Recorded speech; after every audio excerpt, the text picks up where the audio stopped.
حطيت تغريدة اليوم في تويتر. يعني حطيت فيديو سيلين ديون اللي في عرض إيليا صعب في الرياض، وأيضا كاميلا كابيو، وطبعا جينيفر لوبيز كانت في العرض أيضا، أغاني رائعة ورقص رائع. فحطيت كتبت يعني تغريدة عادية جدا، أن الدين والحجاب والنقاب فقط للفقراء والعامة، بينما الفن والجمال والتحرر هو للأثرياء. طبعا شوفوا التعليقات، يعني في مشكلة، يعني في كثير من السعودية حطوا لي لايكات ووافقوا، بس في مجموعة ما أعرف شنو مساكين ليش كذي يفكرون إن كل شيء هجوم عليهم. لا طبعا هذه العبارة عامة على فكرة، وبالعكس أنا سعيدة إن هالشيء يصير في السعودية، إن فيها التحرر الموجود، لكن الواقع إن من يحضر هذه العروض أصلا؟ الأغنياء أو الأثرياء. من اللي قاعد يحيي هذه الحفلة؟ الأثرياء طبعا، من هذول الفنانين. من اللي أقام الحفل؟ مو تركي الشيخ، يعني من النخبة أكيد يعني.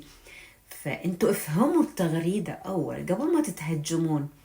غريبة التعليقات السلبية، الأسلوب الواطي السوقي، الشتائم البذيئة مثل كلي شنو هالأسلوب؟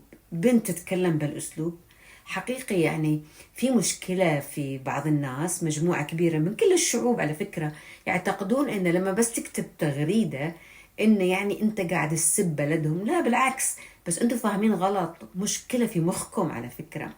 واللي مضحك واللي أهم عندي إن يمكن حصلت الفيو للتغريدة 770، حصلت تقريبا 500 ألف فيو، واللايكات كانت 1600. ويمكن هذا الشيء حلو، يعني يبين أن الواحد يتغاضى عن التعليقات السلبية، والناس الأغبياء اللي مو فاهمين، اللي مخهم على قدهم، وشوف الأشياء الإيجابية. وهذا شيء مهم لما الواحد يفكر فيه، ما يفكر بالناس اللي قاعد يعلقون ويشخصنون، واللي يقول خشمش طويل ما أدري خرطوم. على فكرة وايد معجبة بخشمي أنا، معجبة بكل بشكلي، just يعني for your information.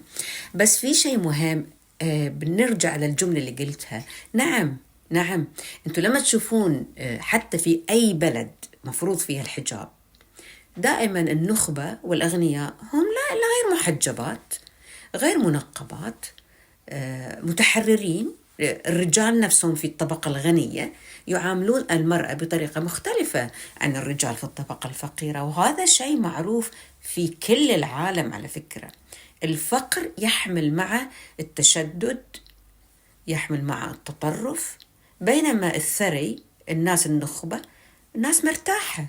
فأكيد في هرم ماسلو راح يرجعون إلى الفن والجمال والتعامل الإنساني. That's it. شيء بسيط جداً.